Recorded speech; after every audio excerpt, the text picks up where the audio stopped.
नमस्कार, स्वागत है आप सभी का डीडी न्यूज के इस खास बुलेटिन एक्सप्रेस 100 में, जहां हम आपके लिए लेकर आते हैं राजनीति, देश दुनिया, खेल और व्यापार जगत की सभी बड़ी खबरों को एक्सप्रेस यानी फटाफट अंदाज में। मैं हूं रेशमा, तो देखिए खबरें तेज रफ्तार से। बिहार विधानसभा चुनाव के पहले चरण के लिए प्रचार अभियान थम चुका है। अब चुनाव आयोग की तैयारियां अंतिम चरणों में हैं।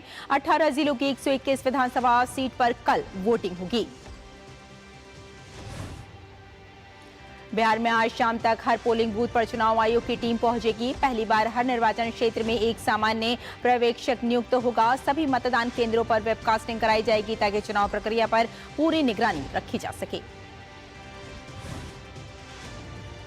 बिहार चुनाव के मद्देनजर जिला मजिस्ट्रेट और पुलिस अधीक्षक को निर्देश दिए गए हैं कि किसी तरह की हिंसा बर्दाश्त न की जाए। राज्य में पर्याप्त केंद्रीय सशस्त्र पुलिस बल तैनात होगा।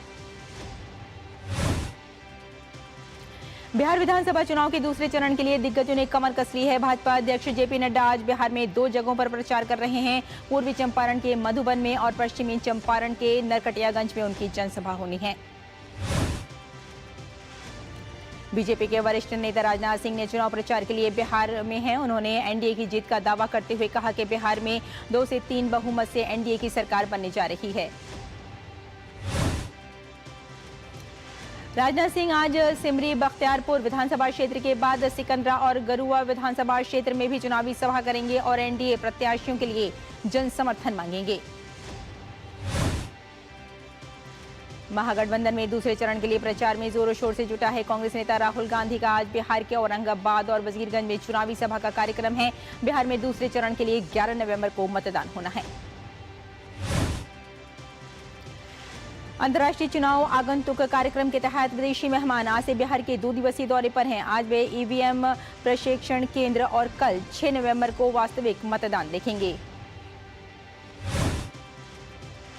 और अंतर्राष्ट्रीय चुनाव आगंतुक कार्यक्रम में फ्रांस, दक्षिण Africa, Belgium, Indonesia, Philippines, Thailand और कोलंबिया जैसे 7 देशों के प्रतिभागी भाग ले रहे हैं। यह अंतर्राष्ट्रीय सहयोग और सहभागिता के लिए ईसीआई का एक प्रमुख कार्यक्रम है। डीईसी ज्ञानेश भारती के नेतृत्व में चुनाव आयोग का प्रतिनिधि मंडल पश्चिम बंगाल में चल रहे एसआईआर अभ्यास का निरीक्षण करने के लिए पश्चिम बंगाल में बांग्लादेश सीमावर्ती जिलों का दौरा करेगा। उपराष्ट्रपति सीपी राधाकृष्णन आज महतारी वंदन योजना की 21वीं किस्त जारी करेंगे। छत्तीसगढ़ सरकार की महतारी वंदन योजना की लाभार्थी 69 लाख से अधिक महिलाओं को 21वीं किस्त जारी की जाएगी। लाभार्थी महिलाओं में 7,658 महिलाएं बस्तर के उन गांवों की हैं जहां माओवाद उन्मूलन अभियान के चलते माओवाद के प्रभाव से मुक्ति मिली है। इन महिलाओं को पहली बार इस योजना का लाभ मिलेगा। केंद्रीय वाणिज्य और उद्योग मंत्री पीयूष गोयल आज न्यूजीलैंड के व्यापार मंत्री टॉड मैकले के साथ मुक्त व्यापार समझौते पर चर्चा करने के लिए न्यूजीलैंड पहुंच चुके हैं। उनके इस यात्रा से दोनों देशों के बीच व्यापार, निवेश और नवाचार संबंधों को मजबूती मिलेगी। पीयूष गोयल न्यूजीलैंड के ऑकलैंड में आयोजित न्यूजीलैंड भारत व्यापार मंच में शामिल हुए। उन्होंने कहा कि हम टैरिफ से आगे जा रहे हैं और अपने एफटीए वार्ता में भारत न्यूजीलैंड संबंधों का विस्तार करने के नए तरीकों पर विचार कर रहे हैं। भारत न्यूजीलैंड एफटीए वार्ता का चौथा दौर 3 नवंबर को ऑकलैंड में शुरू हुआ। इस वार्ता से दोनों देशों के बीच द्विपक्षीय व्यापार और आर्थिक सहयोग को नई गति मिलने की उम्मीद है। केंद्रीय विधि और न्याय मंत्री अर्जुन राम मेघवाल आज से बहरीन के 2 दिन के दौरे पर हैं। वे न्यूट्रल जस्टिस सेरेमनी के लिए किंग हमाद व्याख्यान और अंतर्राष्ट्रीय वाणिज्यिक न्यायालयों के भविष्य पर सम्मेलन में भारत का प्रतिनिधित्व करेंगे। जम्मू कश्मीर के किश्तवाड़ से आतंकी मुठभेड़ की खबर है। शत्रु इलाके में आज सुबह सुरक्षा बलों और आतंकियों के बीच एनकाउंटर शुरू हुआ, जो अभी तक जारी है। खुफिया सूचना के बाद सुरक्षा बलों ने इस पूरे इलाके को घेर रखा है। सेना की व्हाइट नाइट कोर और जम्मू कश्मीर पुलिस के संयुक्त ऑपरेशन में यह एनकाउंटर चल रहा है। सूत्रों के अनुसार यहां से 2-3 आतंकियों के छिपे होने की आशंका है। छत्तीसगढ़ में बिलासपुर स्टेशन के पास रेलगाड़ी के पटरी से उतर जाने की घटना के बाद राहत और बचाव कार्य पूरा हुआ है और ट्रेनों की आवाजाही भी शुरू हो गई है। कल बिलासपुर स्टेशन के पास मालगाड़ी और मेमू लोकल डिरेल होने से हादसे में 11 यात्रियों की मौत हुई और 20 यात्री घायल हो गए थे। रेलवे ने हादसे में मृतकों के परिवारों को 10 लाख, गंभीर रूप से घायल यात्रियों को 5 लाख रुपए और सामान्य रूप से घायल यात्रियों को 1 लाख रुपए की सहायता देने की घोषणा की है। घायलों को त्वरित अनुग्रह सहायता राशि के अग्रिम के रूप में 50,000 रुपए की राशि प्रदान की गई। कई राज्यों में हुई ताजा बर्फबारी के बाद पहाड़ सफेद चादर से ढके हुए नजर आए। उत्तराखंड में चमोली जिले के कई हिस्सों में आज हिमपात हुआ और हिमाचल के लाहौल स्पीति, मनाली और जम्मू कश्मीर के गुलमर्ग में भी बर्फबारी के बाद पहाड़ों का दृश्य काफी सुंदर नजर आया। भारतीय सेना ने ऑपरेशन सद्भावना के तहत आज लद्दाख में राष्ट्रीय एकता यात्रा में तिरंगा फहराया। एकता यात्रा में द्रास स्थित 20 छात्राओं और 3 शिक्षकों ने हिस्सा लिया और दिल्ली, गया और अन्य ऐतिहासिक रूप से महत्वपूर्ण स्थानों का दौरा किया। भारत और इजरायल के बीच दिल्ली में प्रतिनिधिमंडल स्तर की वार्ता हुई। दोनों देशों के विदेश मंत्रियों के नेतृत्व में हुई इस वार्ता में दोनों देशों ने आतंकवाद के प्रति जीरो टॉलरेंस की नीति अपनाने की बात कही।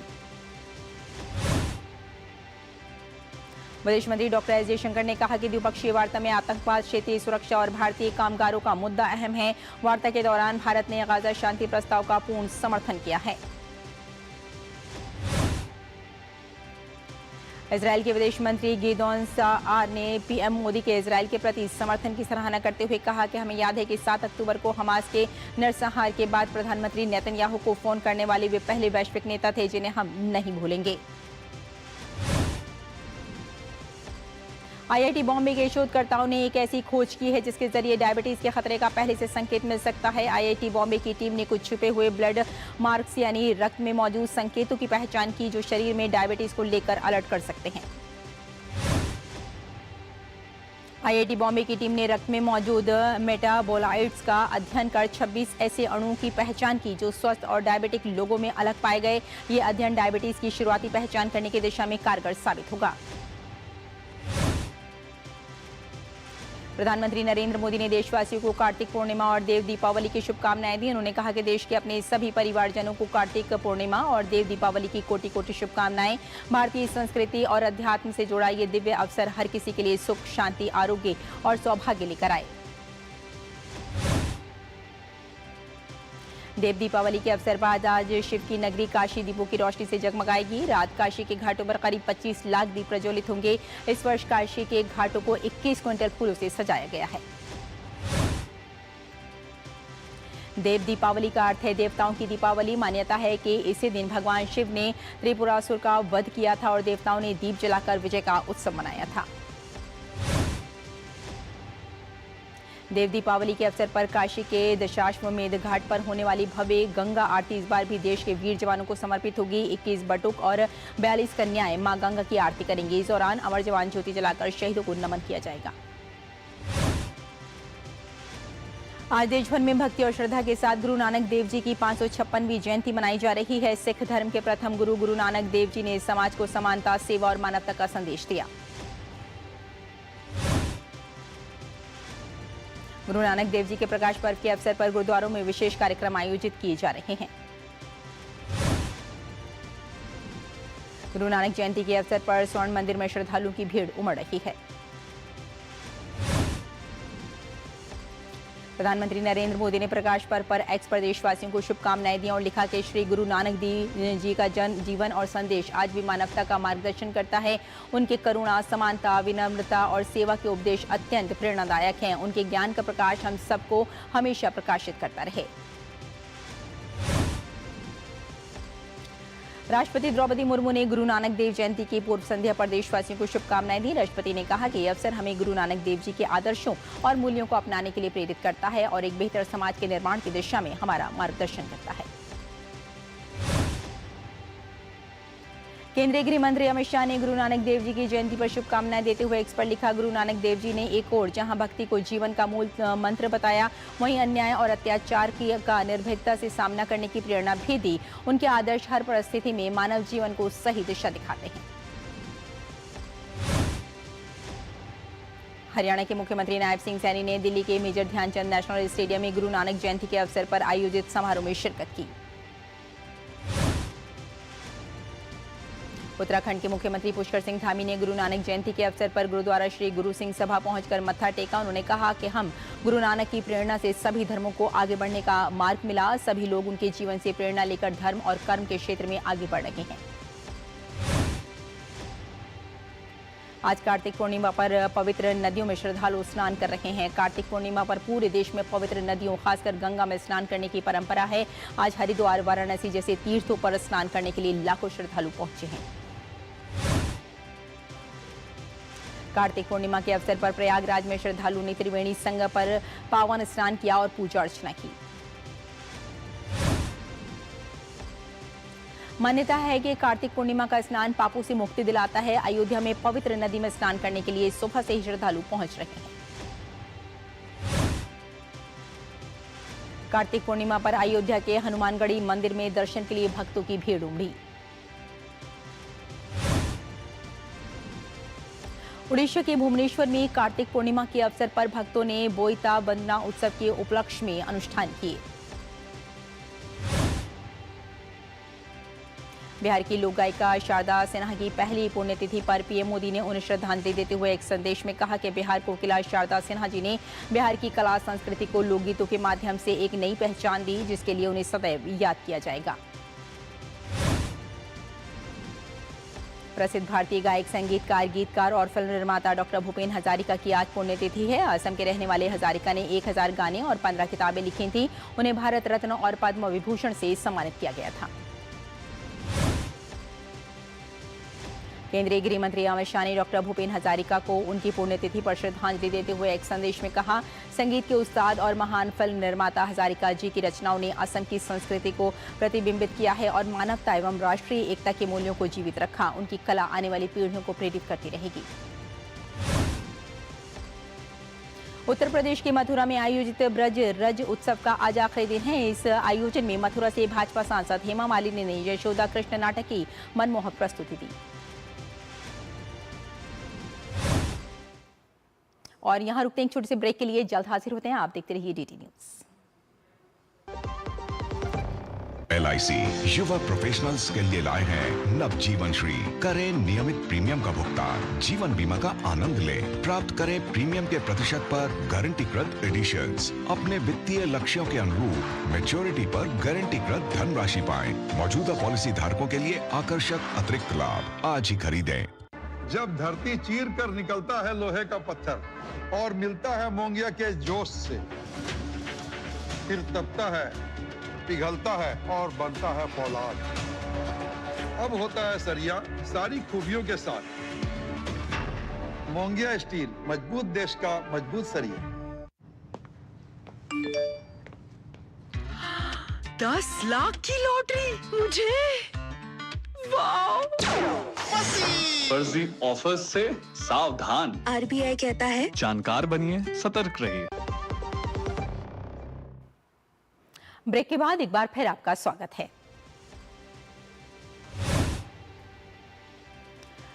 एक्सप्रेस 100 में अब कारोबार जगत से जुड़ी खबरें। इस्पात मंत्रालय ने विशेष इस्पात के लिए PLI योजना के तीसरे चरण की शुरुआत की है। इस योजना का मकसद देश को उच्च गुणवत्ता वाले इस्पात उत्पादन का वैश्विक केंद्र बनाना है। इस दौरान इससे जुड़ा एक पोर्टल भी लॉन्च किया गया। PLI योजना की शुरुआत जुलाई 2021 में हुई थी, जिसके तहत अब तक करीब 43,874 करोड़ का निवेश प्रस्तावित हुआ है।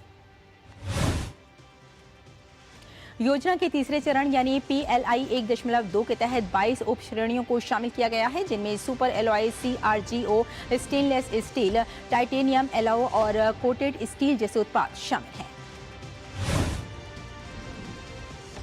इस योजना के जरिए अगले 5 वर्षों तक 4 से 15% तक प्रोत्साहन राशि दी जाएगी। सरकार का कहना है कि इससे न केवल निवेश बढ़ेगा बल्कि देश में आयात पर निर्भरता भी कम होगी।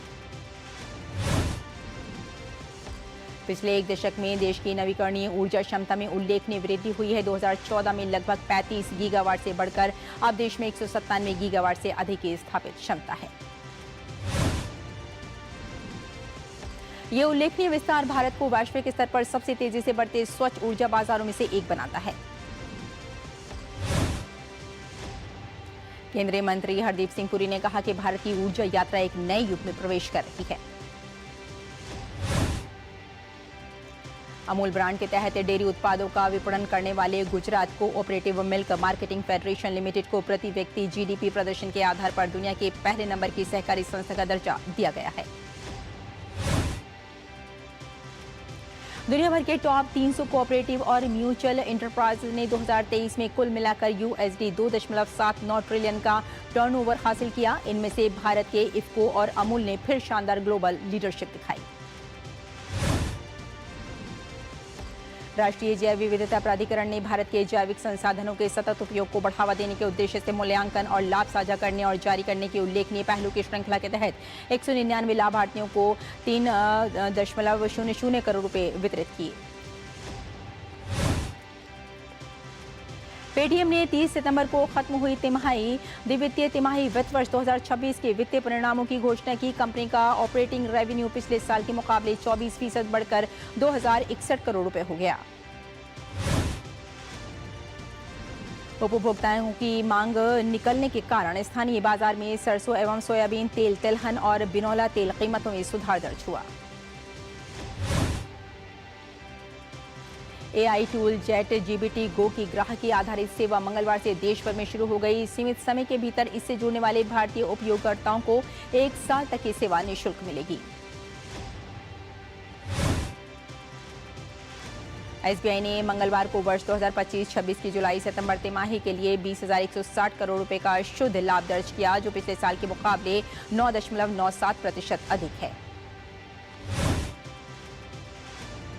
वित्त मंत्री निर्मला सीतारमण ने कहा कि सरकार ने करीब 2.5 करोड़ लोगों को घोर गरीबी की स्थिति से बाहर निकाला है। वित्त मंत्री ने कहा कि भारत जल्द ही दुनिया की तीसरी सबसे बड़ी अर्थव्यवस्था बन जाएगा।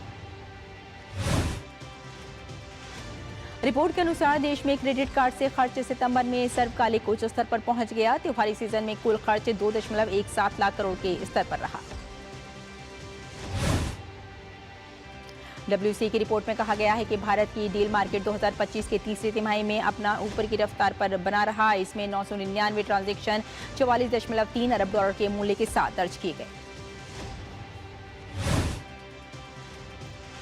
प्रधानमंत्री नरेंद्र मोदी ने विज्ञान और प्रौद्योगिकी विभाग के सहयोग से आयोजित उभरती रणनीतिक प्रौद्योगिकियां और नवाचार सम्मेलन 2025 में 3 क्रांतिकारी स्वदेशी इनोवेशन देश को समर्पित किए। केंद्रीय विज्ञान और प्रौद्योगिकी राज्य मंत्री जितेंद्र सिंह ने इसकी तारीफ की और इसे भारत की बड़ी टेक छलांग बताया।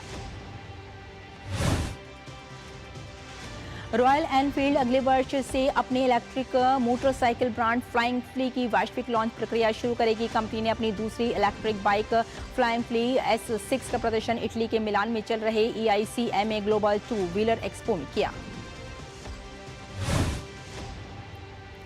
Adani ports and special economic zone limited का चालू वित्त वर्ष की सितंबर तिमाही में मुनाफा सालाना आधार पर 29% बढ़कर 3,120 करोड़ रुपए हो गया, जबकि रेवेन्यू 30% बढ़कर 9,167 करोड़ रुपए दर्ज किया गया। और अब अंतर्राष्ट्रीय खबरों की बात करें तो उत्तरी बोस्निया के तुजला शहर में एक वृद्धाश्रम में आग लग गई। इस हादसे में 10 लोगों की मौत हो गई और कई झुलस गए। एशियाई मूल के जोहरान ममदानी न्यूयॉर्क सिटी के नए मेयर चुन लिए गए हैं। 34 वर्ष के Zohran Mamdani democratic socialist party से हैं और उन्होंने पूर्व गवर्नर एंड्रयू क्यूमो और रिपब्लिकन कर्टिस सिल्वा को हराकर ऐतिहासिक जीत दर्ज की है। बेल्जियम हवाई यातायात नियंत्रण सेवा और हवाई अड्डे के प्रवक्ता ने कहा कि ड्रोन देखे जाने की सूचना के बाद ब्रुसेल्स हवाई अड्डा मंगलवार को बंद कर दिया गया। लीमा और केलाऊ ने 24 घंटे की परिवहन हड़ताल के कारण मंगलवार को पेरू की राजधानी में सार्वजनिक परिवहन बाधित हो गया, जिससे सैकड़ों यात्री बस स्टॉप पर फंस गए।